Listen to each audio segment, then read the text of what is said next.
आज का टॉपिक है एसेक्सुअल रिप्रोडक्शन। हम इसमें समझेंगे कि ये होता क्या है, इसके डिफरेंट मेथड्स कैसे वर्क करते हैं और नेचर और ह्यूमंस के लिए ये इम्पोर्टेंट क्यों है। Let's use a simple diagram to make the relationship easier to see. सबसे पहले डेफिनेशन क्लियर करते हैं, क्योंकि टाइप्स और मेथड्स समझने के लिए बेस स्ट्रांग होना चाहिए। एसेक्सुअल रिप्रोडक्शन का मतलब है एक ही पेरेंट से ऑफस्प्रिंग बनता है और जनरली गैमेट्स का फ्यूजन नहीं होता, इसलिए ऑफस्प्रिंग अक्सर पेरेंट के बहुत सिमिलर होते हैं।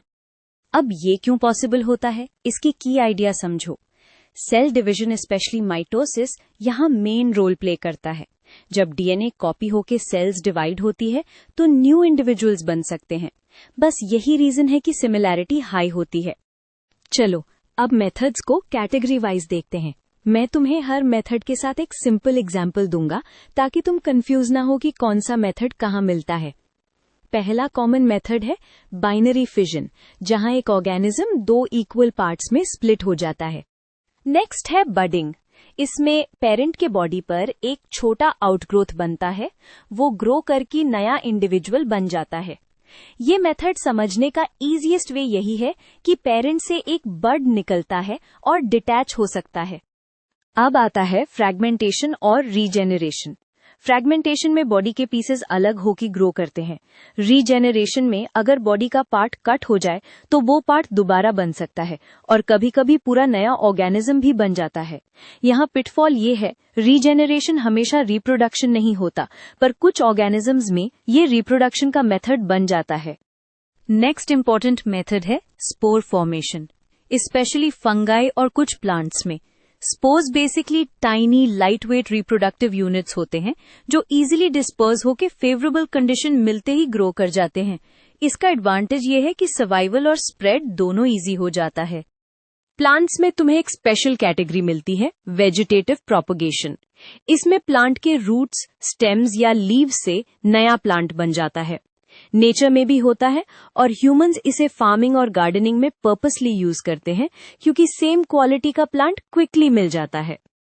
कभी कभी एक और टर्म आती है, पार्थिनोजेनेसिस। इसमें एग डेवलप हो जाता है बिना फर्टिलाइजेशन के। ये इंसेक्ट्स और कुछ वर्टिब्रेट्स में भी मिल सकता है। इसको याद रखना, क्योंकि ये एसेक्सुअल रिप्रोडक्शन के ब्रॉडर एग्जाम्पल्स में काउंट होता है। अब आते हैं इम्पोर्टेंस पर।